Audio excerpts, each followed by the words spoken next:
Hey guys, and welcome back to the Bleeding Grave podcast, and welcome to episode 22. Woohoo! Hannah, how you doing today? I'm alright. It was a day, but I had a Cinnabon before I came over here, so I feel a little better. A little while ago, she sent me a snap. She goes, I need a Cinnabon, and I'm going to eat that, and then I'll be right over. Oh, it was, I'm going to need a cinnamon roll before I do anything. That's right, that's what it was. So I'm going to eat that, and then I'll be on my way.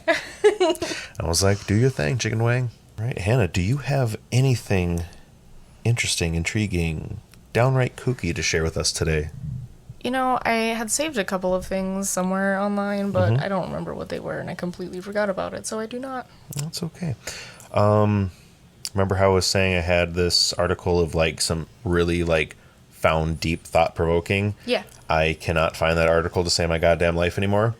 Of course. So I'm going to, because I need to read this to you as well. Oh boy, here we go. So I need to go and find it, and at one point within the next 3 episodes, I will find it. Well, we're going to get onto this other hot one then. Okay. According to the Associated Press, the Department of Health and Human Services has moved to classify cannabis as less dangerous. Oh, it's about goddamn time. So here's what it reads. The Department of Health and Human Services, or HHS, has moved to reclassify cannabis as a less harmful than cocaine or heroin, a possible first step towards a wider legalization, according to reports.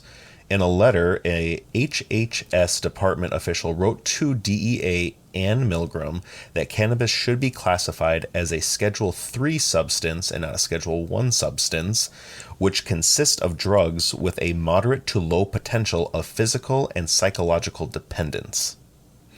It is currently a Schedule I substance, like it just stated, which are drugs with no accepted medical use and have a high potential of abuse, according to the DEA. Yeah, so a Schedule 1 is going to be like heroin. Well, yeah, heroin, meth, any of that kind of stuff. Yeah. But when I always saw cannabis as a Class 1 substance, I'm like, you're out of your fucking mind. Yeah. Yeah. Like, like, people want to be out of their mind and be a limp noodle on the couch and not a threat to society. Right. But not even out of their mind, just, like, relax. Relax and vibing. Right. And Like, just enjoying things. Seriously, like, I have never met somebody who was high on weed, cannabis, whatever you want to call it, that was violent in any way. But how many times have you heard this phrase come out of somebody's mouth? Oh, whiskey makes me a bad person. Or vodka makes me a bad person.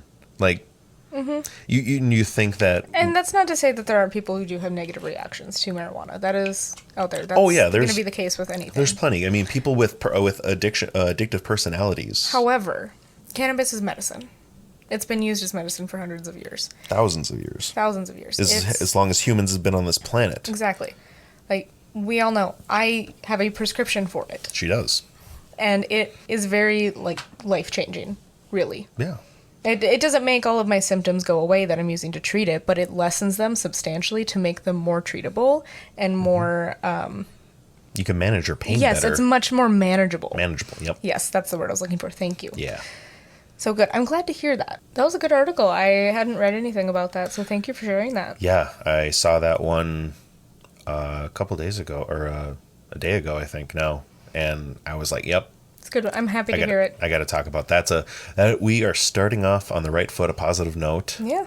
But I think with that, Hannah, you want to finish up your part of your freak show, Barnum and Bailey's? We are going back to the sideshow this week.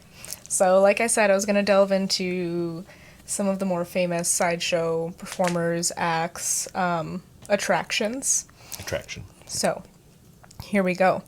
I'm just going to get right into it. We're just going to cover a few of them. Go right into it. I don't really have anything to set it up, but I know you were curious about Ned the Learned Seal last week. Yep. Mm-hmm. So it was actually Ned and Fanny the Learned Seals. There was two of them. And when Hannah told me that there was two, I even got more giddy. Yes.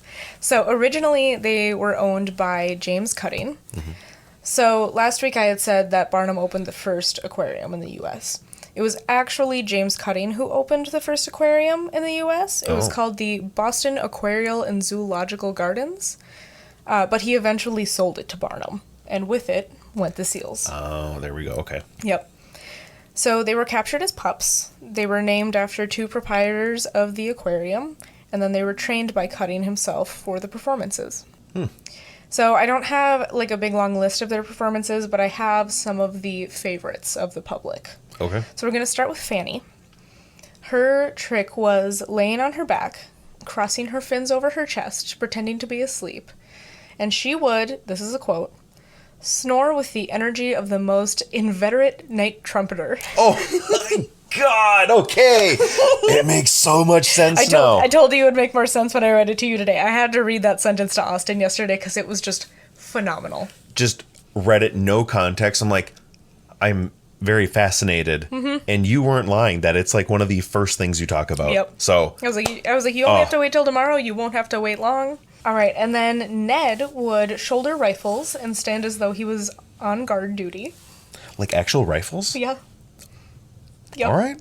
Pretty cool. And he was also well known for playing the organ, which was described as most marvelous. Most marvelous. Okay. I love... Is that a Yelp review?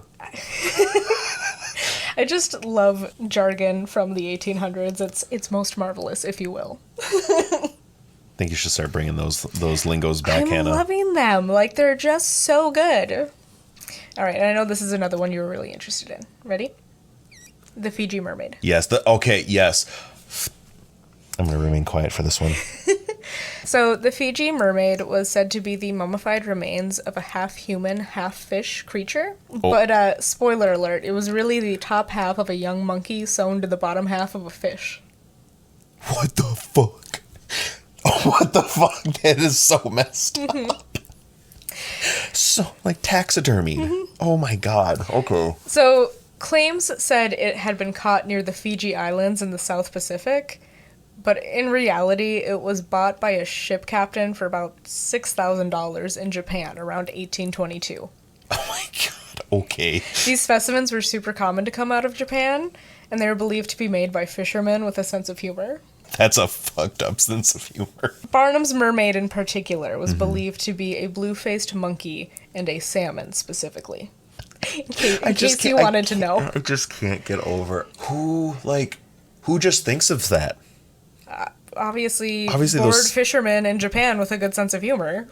with a morbid sense That's of a humor. morbid sense of That's humor. a morbid sense of humor. It's perfect. Well, my morbid curiosity has been piqued today already. All right, so the mermaid changed hands a few times, and it was eventually brought to New York by a Moses Kimball to show Barnum, who had a naturalist look at it, and the naturalist would not attest to its authenticity, but Barnum did not care. Of course he really didn't care. Kimball did remain the sole owner of the mermaid, and Barnum leased it for $12.50 a week. Leased it? Yep. You just fucking leased that shit? Well, he leased that poor woman that we talked about in the last episode, Oh, too. that's right. Man, this man will lease anything. All right, so the specimen was believed to be destroyed in one of the many fires that Barnum faced, so it no longer is on display anywhere, though there are other similar specimens still floating around today. No pun intended. How? Stop. Similar how? I'm Kenny. Do you Half monkey, half fish. half monkey, half different monkey, different fish?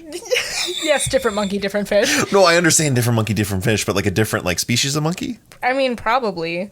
Or Or is it a blue-faced monkey and salmon? They're just well, like I don't know. They're all dried up and raisins and ready to fall apart. I mean, from that They're one worse picture. than raisins. I mean, that one picture that we have in the reel. Yeah, that thing's pretty, like, I It's thought pretty crispy. I literally thought, like, it was in a volcano or something. Nope. No, it's just that mummified. Yeah, quote unquote mummified. All right. All right, so now we're going to move on to Chang and Ang. Chang and Ang Bunker were Siamese American conjoined twins born in 1811. They are actually the origin of the rise of the term Siamese twins, which I now know is a dated term for conjoined twins. My bad. I mean, yeah. Yeah. I grew up knowing it as Siamese twins. I'm not going to lie, I forgot the word conjoined existed. And growing up, I always heard them called Siamese twins. So Yeah. But now I know. Now we all know. We all know. It's conjoined twins. So they were famously exhibited as curiosities and were two of the most studied humans in the 1800s. Really? Okay. Initially, the public and newspapers showed sympathy toward them, and as their popularity in the freak show grew, many doctors started studying them.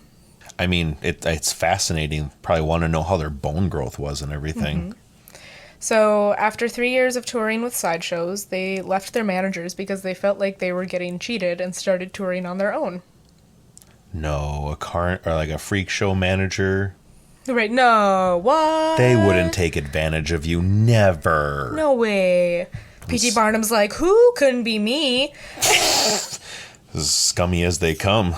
So their act eventually became more distinguished, with them holding conversations in English in parlor settings, and that was apparently an act. That was a sight to see, apparently. Man, the simplicity of Americans back then, that was the epitome of entertainment, is watching two Japanese, you said? Siamese. Siamese, yeah, sorry. Siamese twins speak English. Yep. Wow, okay.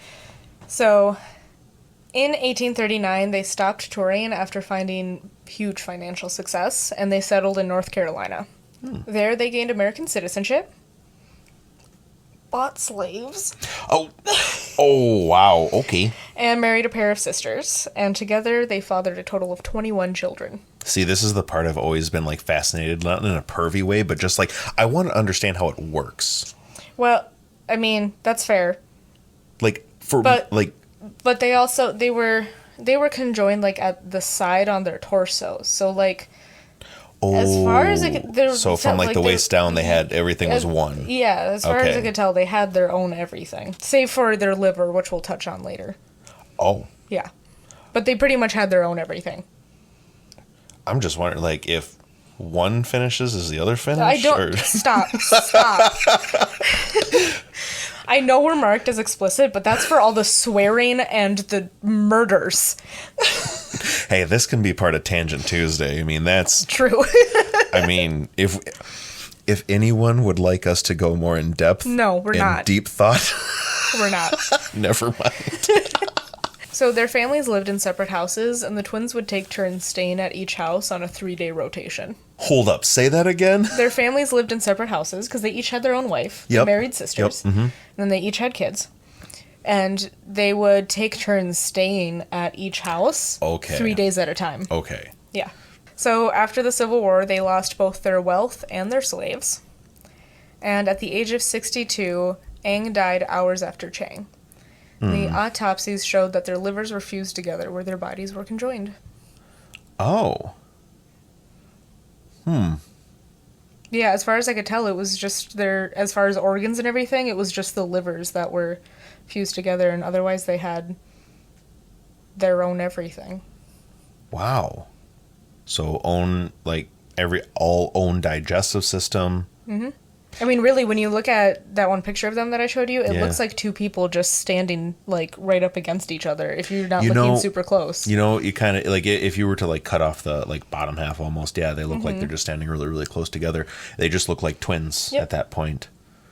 Man, that's a fused liver. Yeah. Man, was that mean that's a super liver? So, moving along to General Tom Thumb.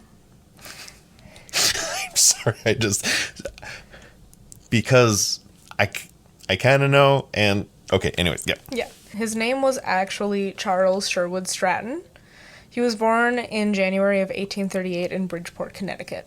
He was born at a hefty 9 pounds and 8 ounces. 9 pounds? Mm-hmm. He was fully grown. That's awful. That is awful, Austin. But you're laughing. I know. You're going to hell too. I know, because I am also awful. Okay, so 9 pounds and 8 ounces. And he grew normally until he was about 6 months old. And at this point, he was 25 inches tall and weighed 15 pounds. Oh my God. So after his first birthday, his parents brought him to the doctor because they had noticed he hadn't grown at all in at least 6 months. And the doctor said he likely wouldn't grow much more from then on. So by 5 years old, he had grown only 1 more inch, and he hadn't gained any weight. 5 years old, this man was 15 pounds? Mm-hmm. And how tall was he? If it was only an inch, he would be 26 inches 26, tall. okay. Mm-hmm. Oh So- my god, wow. In adulthood and at his tallest, he stood at 3 feet and 4 inches tall. So he did grow a little bit more.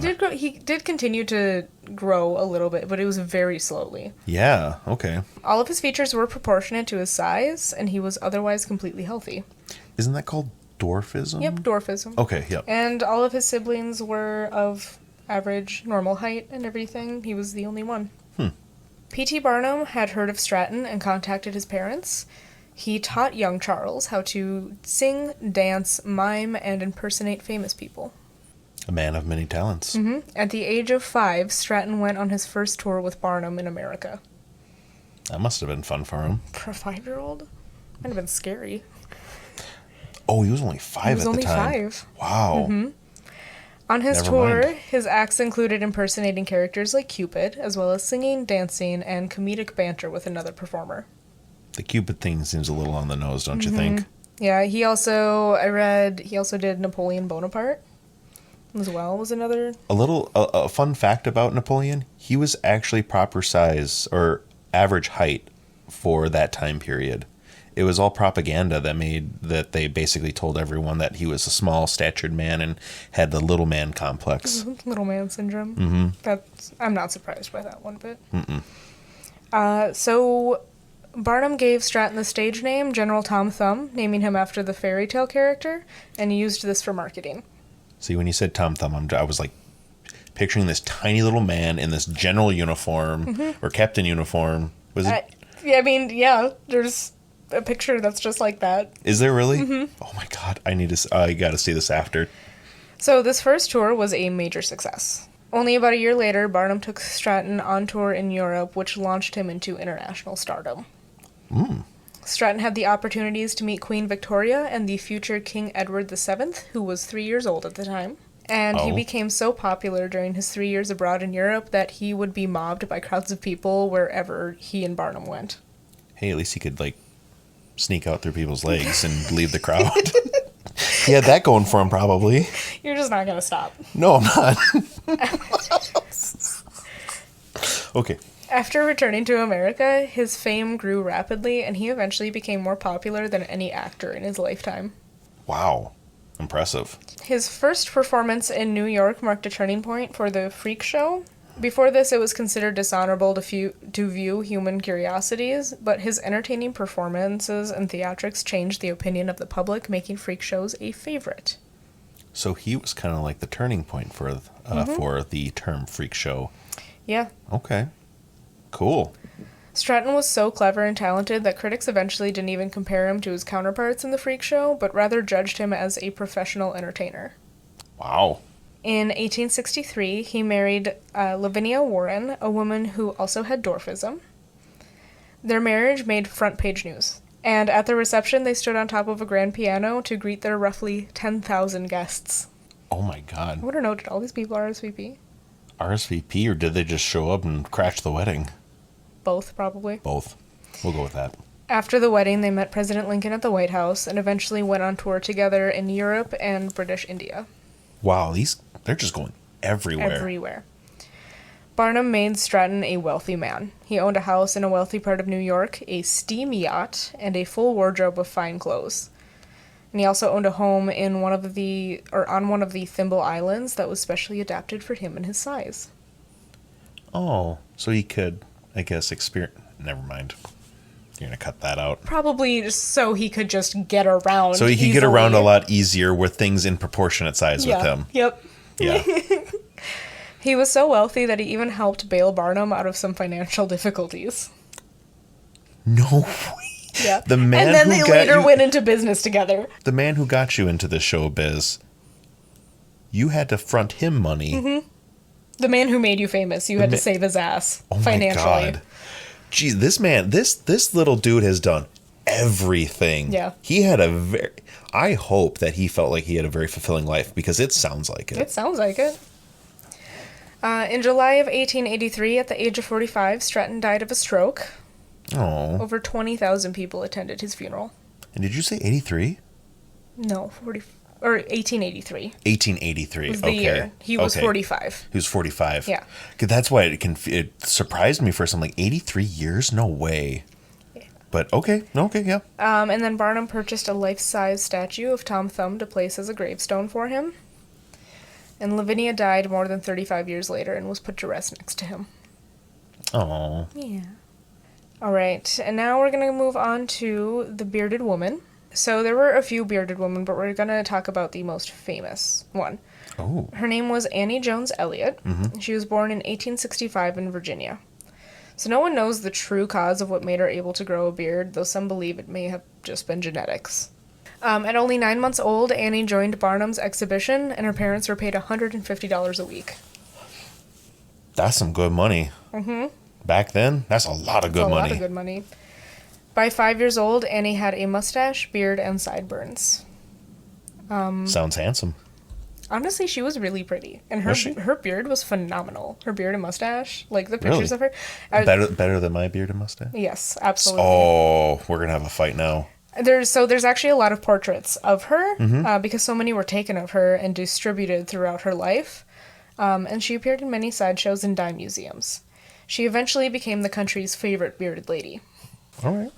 In adulthood, Annie became the voice of Barnum's freaks and worked hard to try and abolish that term from the industry. The term freaks. Mm-hmm. And I want to be clear, the only reason I use it is because it's the term that was used when I'm talking about this. I don't think these people are freaks. No, you're just using period correct terminology. Yeah, essentially. And in 1881, she married a carnival barker named Richard Elliott, but divorced him about 15 years later for her childhood sweetheart, William Donovan. William and Annie toured together for a while, and he eventually left her a widow in 1900. After that, she joined Barnum's Circus again. Annie died in 1902 at the age of 37 in Brooklyn from tuberculosis. That's kind of sad. It was young, even then. I was very young, yeah. Yeah, so that is actually it. That's what I've got for you as far as some of the sideshow performers and stuff. I do love that you went into the sideshow more and gave us more insight on that, because I wanted to. You see so little, and like more of like the front of a sideshow or freak show, whatever you want to call it, in entertainment, like American Horror Story. I mean, that was more on the... It's still very much in pop culture. Everybody is familiar with the sideshow and the freak show. Mm-hmm.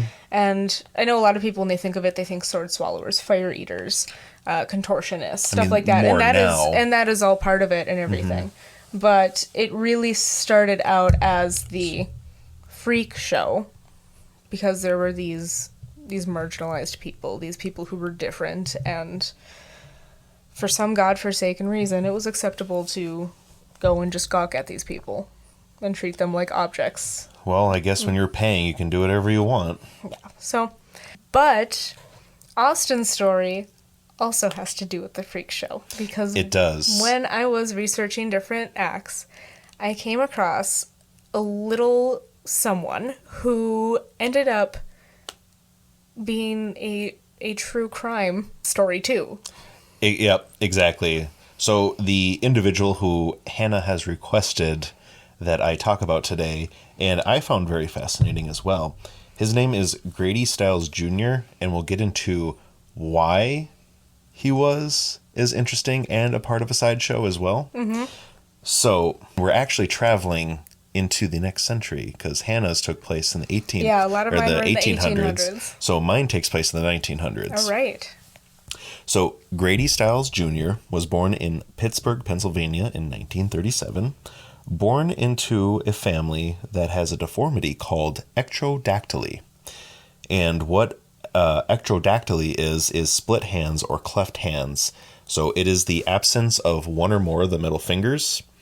Usually it involves the pointer finger and thumb finger. Well, the thumb's not a finger, but anyways, fused together, and sometimes the ring and pinky finger would be fused together, and there'd be nothing in the middle forming like a claw shape. I was really expecting you to just like swiftly move into flicking me off while you were... I'm trying to actually educate you, Hannah. This is a serious topic.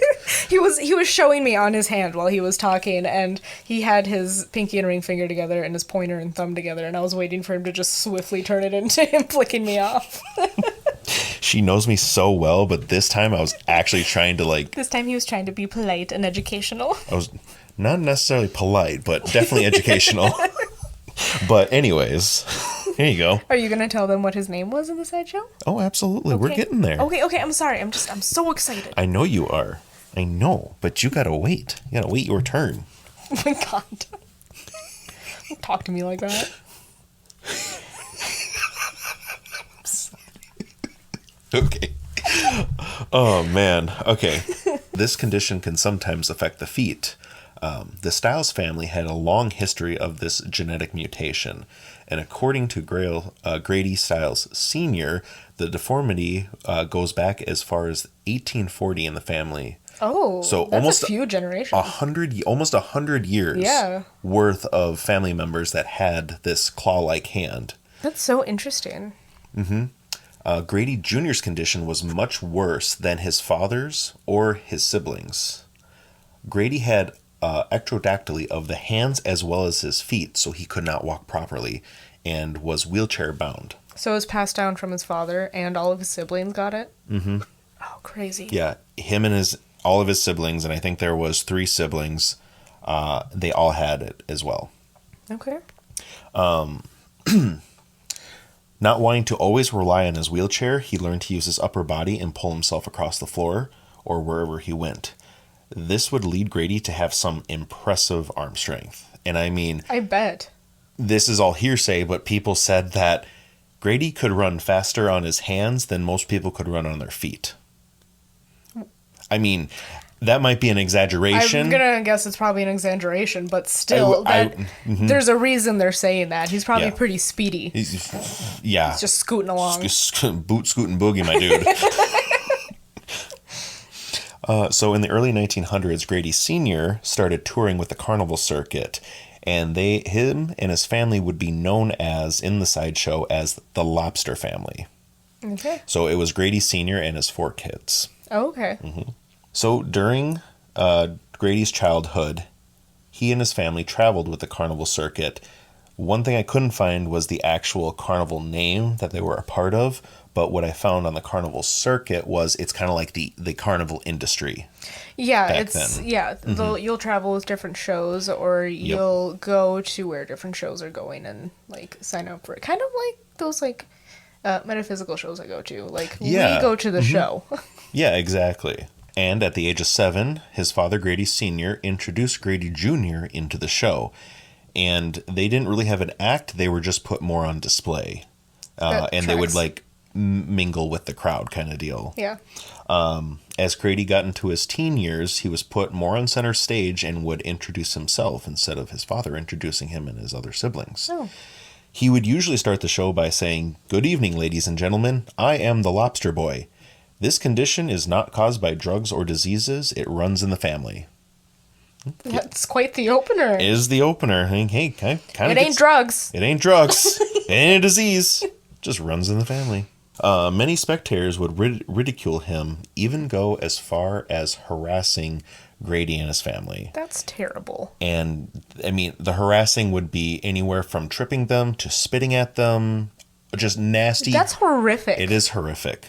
I mean, and I'm like, you paid 5 cents to get in to look at these people, and it reminds me of being at the hayride. Like, you pay money to be an asshole? You paid money to come here and punch an actor? Like, ooh, so cool. Look at you. Like, fuck out of here, dude. But even with all the ridicule from people, Grady met a girl who was working at the carnival as a staff member. Her name was Mary Teresa. She had run away from home to join the circus, mainly due to a very abusive father. Oh. They started dating and eventually fell in love and had 2 children, one with ectrodactyly and one without. Oh. And, of course, Grady would introduce his son, Grady Stiles III, into the family business. His daughter, Donna, didn't have the condition and was known as the apple of Grady's eye. because he was so happy to see at least one of his children not have to grow up with this condition. I mean, that's fair. Mm-hmm. Especially in that world that they're living in, where they are literally spit at. Yeah, exactly. For just existing. Mm-hmm. And usually it was the boys of the family that would be the ones put on display and not the girls. Yeah. Just because they knew how horrific people could be. Yeah. I do have a side note, though. During the off-season, Grady and his family would live in Gibsonton, Florida, where most carnies did.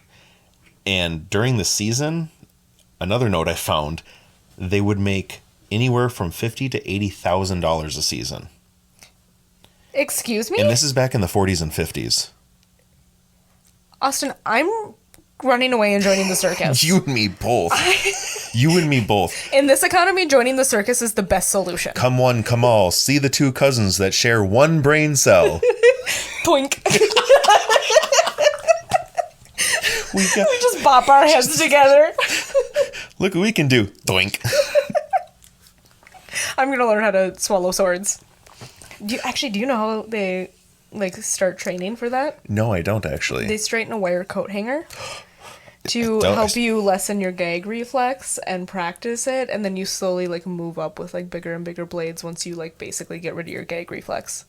One time there was this show on Netflix years ago. I can't remember what it was called. It was called The Freak Show or The Sideshow or something, and it was about a family that was reviving this and all of this stuff. And anyway, there was one performer who was a sword swallower, and he did this trick where he attached this miniature rocket to the end of a sword so that the sword itself was pushing down, and he bit down to stop it with his teeth. No.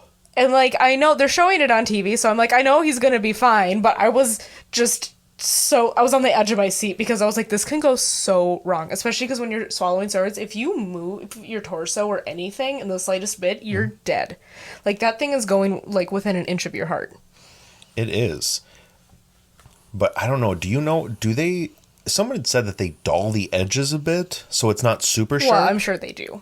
Okay. I mean, because that would make the most sense. And so, yeah, you can do that. That's fine. I'm not going to do that. Okay, I'll learn how to breathe fire instead. See? I'm too accident prone. If I were to join the circus, would want to be a fire performer. Like you just said, fire breather, fire dancer, all that stuff. I'd like whip fires. That's fair. When a problem comes along, you must whip it. Whip it good. Wow, that is a Class A act you got going there. You make a lot of money doing that. I am gonna be so famous. All right, sorry to derail you. I just You're good. Had to info dump that for you. No, absolutely. I've Info had dump away. A mild obsession with the Sideshow for a while. I just never talked about it with anyone. And now I have a podcast, so you all got to hear it. Hannah, I could never tell you ever had an obsession with any kind of freak show or sideshow ever. Never. That doesn't track for you at all. No, not at all. So, with Grady and his family seeming to live the best life, living in Florida, making almost $80,000 a season, and having a wonderful family, seems like what more could you ask for? I think you say that in every episode. Do I? Mm-hmm. Have to figure out something different then. It's fine. But every good time comes to an end.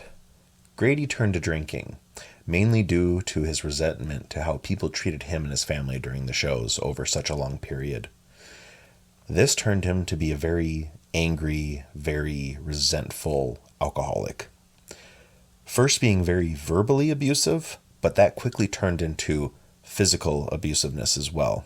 He would hit his friends and family, get into many, many fights, and he would even run into his family with his wheelchair on purpose. Oh my God. His other child, Donna Stiles, remembers calling her father Satan himself. Oh. His wife Mary took most of the abuse. Grady would regularly beat her and choke her with his claw hands. And that was one thing somebody pointed out, that he had the ultimate killing hands, is one person putting it. Yeah. Because, I mean, you literally... I saw the picture, and they're big, They're too. big. Well, yeah, because right at the wrist, they form out. Yeah. So, I mean, there's a hole, and they're going up as far as a normal hand. And plus, if he's been using those to run on, those are some meaty mitts. They are. I mean, you should... there was a more, recent, from the 80s picture I saw him. Oh, really? And his hands are just meaty, like you said. Yeah. They are meaty. They look more like claws now than they did when he was in the circus. Crazy. It is, and I can't wait. And I'll definitely have pictures of that for you, and for the reels. And he would unfortunately repeatedly rape her as well. No. There is a hearsay. I only found 2 sources on this, and even those sources says it was hearsay, but it wouldn't surprise me, but I don't understand how this is possible. Just brace yourself. The hearsay is one time he used his claw hands to rip out Mary's IUD. Yep. Take a second on that one. Wow. wow. Yep. And during this time, IUDs weren't too common either. No, I was gonna say, like, I didn't even know that IUDs were that old. When was this? I mean, this was in the 50s and 60s. Yeah, I didn't even know that IUDs were a thing then. I thought they were like something that started in the 90s. So, Mary had finally left Grady after reaching her breaking point with him. And then Mary would go on to marry another carny, a little person named Harry Newman, who was known as the smallest man in the world at that time. How tall was he? He was 2'9". He was shorter than General Tom Thumb. He was shorter than General Tom Thumb. Fascinating. Isn't it? But for Grady, the violence didn't stop there. In 1978, Grady found out his daughter Donna had been engaged and is still engaged. And Grady didn't know about this. They were engaged for a year, I do believe. Who was she engaged to? She was engaged to another staff member of the circus. Oh, another carny? Another carny. She was 15 at the time. No, he wasn't a carny. He was just a staff member, just like her. I'm not gonna lie, all of this makes me want to write some, like, fictional, fantastical, like, carny love story. People would buy that. I guarantee honestly, because, like, the whole idea of chosen family really started with, like, the Sideshow when you kind of think about it, because there's all these people who were rejected from their own families a lot of times, and they found comfort and family and friends with all of the other people around them who were different, and together, none of them were different. They were just unique. They were just as human as you and I, and yeah, to have a place where they're widely accepted. Unfortunately, the general population still didn't accept them, even though they paid to see them. Yeah, but they did find something beautiful in that chosen family. They really did. And I mean, it really goes to show you that blood isn't always thicker than water. And be around who you want to be around and people that you can trust and you can love, and they love you and accept you for who you are. Exactly. So, the night before their wedding, Grady invited them both over because he wanted to talk to Donna's fiance. Hasn't met him before. Wants to get to know him, right? Just want a little chit chat. A little chit chat. Once inside, the door shut. Grady had his shotgun by his side, pointed it directly at her fiance, shot him dead. Well, that's not exactly how I thought that conversation would go, but Didn't think so either. Wow. But that wouldn't have made it a true crime story, now would it? Yeah. I didn't realize that it was somebody like that close to him. Oh, yeah. I didn't do any reading on the true crime. I just read murderer, and I was like, Austin, Good. do him. Good. I love that because, yes. Anyways, while Donna held her dying fiancé, she looked up at Grady, and Grady said with a smile, "I told you I would kill him." Boy, howdy. Later that year, the trial took place in Pittsburgh, Pennsylvania. Grady did plead guilty to third-degree murder, and people at the courthouse state that Grady never once showed a bit of remorse for what he had done. Woofda. And before Grady could be sentenced, he pointed out all of his conditions, which were ectrodactyly and cirrhosis of the liver due to his alcoholism. Shocker. Big shocker. And at that time in 1978, no prison or institution was able to accommodate these conditions. So the judge sentenced Grady to 15 years probation at his home in Gibsonton, Florida. Yeah, you just murdered a man, and none of our facilities can accommodate you, so be on probation at your house. Don't leave. None of our prisons can accommodate you, so I guess you're getting off easy, bud. Yep. And there were a couple interviews done, and people that were close to Grady said he felt so confident that he could get away with anything. Yeah, I bet he was just cheeky as fuck after that. Someone said he said that he was on top of the world because he could do no wrong, or he wouldn't get in trouble for the things he had done. Like, his ego just got a lot bigger. Woof. That's... woof. Right? I don't like that. No, I don't either. But during his probation, somehow Mary, his ex-wife, ended up marrying Grady again 10 years later in 1989. Again? Again? Freaking again? Freaking again! But yeah, things didn't work out too well with Harry Newman over there. But after a few years again, she had reached her breaking point. Yeah, I was gonna say, did she just forget? Right? And in November of 1992, Grady was shot twice in the head and was found dead in his home. Who shot him? We're about to get into that. Oh, man. The murderer is Chris Wyant with a .32 caliber pistol.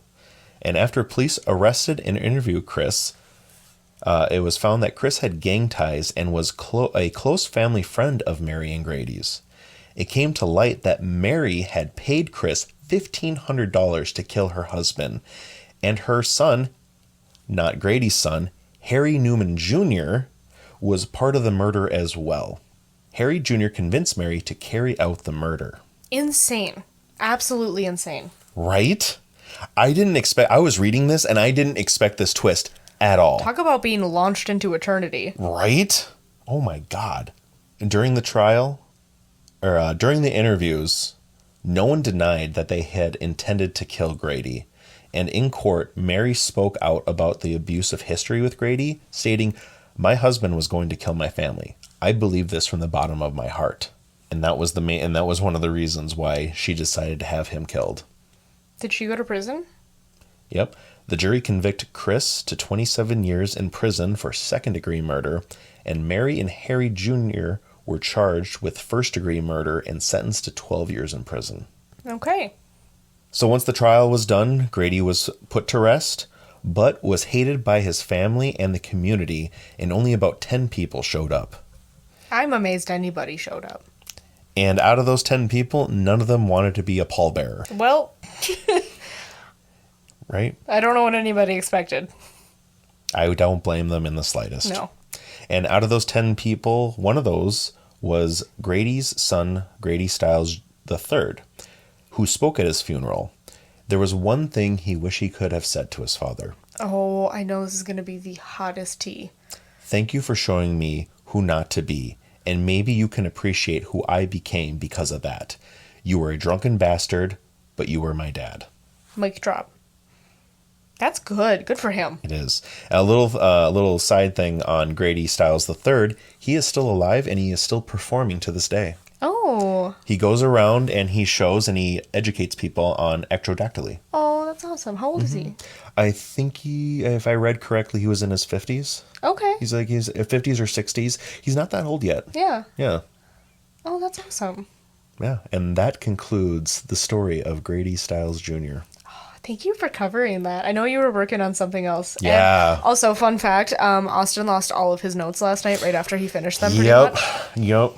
I did. So a lot of it was done when I got home last night, and a lot of it was done at work today when I had the time. Yeah. So I was able to get my notes. And all things considered, it sounded great. Right? I thought so. I was like, wow, I didn't do too bad of a job for losing all my notes. Yeah. And having to basically almost redo it. It's a good thing that I read so many sources on this story, and it is a little shorter of a story. Yeah.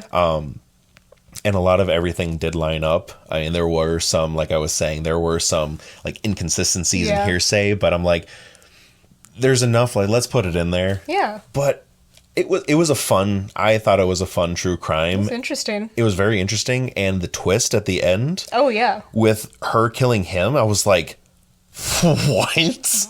Honestly. I'm like, okay, this just got even better. So, Hannah, do you have our cemetery fun fact of the episode? Not a cemetery fun fact. Oh, that's right. It's a sideshow fun fact. It's a sideshow fun fact. Yes. So, Have you heard of Maud Stevens Wagner? I have, but I don't know what this is in the slightest.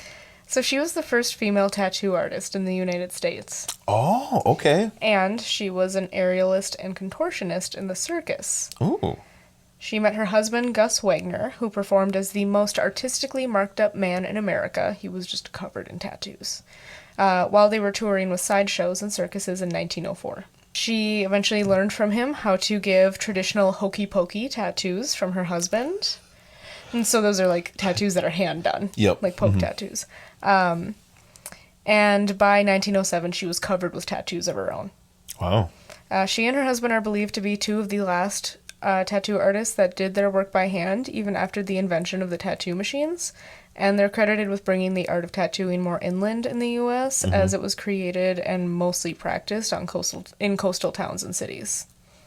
That makes sense. I wanted to show you a picture. You've probably seen the picture before, but I'm going to just show you. Did you know there's a place over in Asia where you climb to the top of this mountain and get a traditional tattoo done by hand with basically a nail and some ink, and you don't get to choose. They have to choose.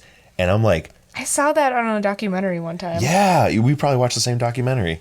Isn't she phenomenal? She's just fabulous. I have seen her picture in multiple different places, but I know... Wow. So the tattoo I have on my arm, that one, the shop that I went to in Arizona, they had pillows on their couch in the front that had her picture on it. That had this picture on it. They were so cool, and they had like some t-shirts and stuff too. Nice. Yeah, she's just phenomenal. I love her. I'm obsessed with her. Man, I mean, those tattoos look really good too. And those were all poke tattoos. Those impressive. Were all done by hand. I want to know how long one of those would have taken. They had to have taken hours. And I read... Maybe even days. Because, like, the tattoo machine was invented far sooner than I thought it was. What, like in the 20s? I want to say 20s for some reason. 1891. No shit. They did... Wow. I didn't even know tattoos were that popular back in the late 1800s either. I thought it was more of a World War I, World War II thing than they got more popular. Well, they definitely gained more popularity around that time. But it was still a thing. Wow. And it was far more common for it to be men, obviously. Obviously, yeah. Because like even like in other cultures, like tribes, when they get tattoos, it was always the men, the warriors, would get the tattoos. Yeah, in certain cultures. There's plenty, though, where the women would get tattoos. Yeah, there is, but it seemed like there was always more men. Yeah. So, yeah, we went all out for the sideshow with this episode, and it makes me so happy. Episode 21 and 22. All sideshow. All sideshow. Well, I mean, I guess technically with Gacy and the Clowns, you could, I guess we could count that. We could. I'm sensing a theme here, Hannah. I think there's one last thing we need to share with everyone on the podcast here. We forgot. And we did forget in the beginning. I want to say a big hello and welcome to Canada. Canada, thank you for listening. Whoever you are, this shout out is for you. Welcome aboard to our little... Welcome to our graveyard. I love that. Welcome to our graveyard. Pick a headstone out, make yourself comfortable, and enjoy the ride. Yeah. Enjoy the party. We've got some fun things kind of going on in the background. We're not going to announce them quite yet until we're ready, but just keep an eye out for that stuff. We'll be sure to announce it as soon as we're ready. And, we're on Apple Podcasts now. Yes, we are. As of this week, or this week that we were recording, we got on Apple Podcast. Hannah put out a bunch of posts, actually, to spread that. So if you're listening, if you like to listen on Apple Podcast, and if you've been waiting for us to be on Apple Podcasts, you've been waiting. Here we are. And if your friends don't know we're on Apple Podcasts and they want to listen to us on Apple Podcasts, do it up. You know what to do. So just another platform for you to subscribe and follow and rate and review and all those good things. Rate and review.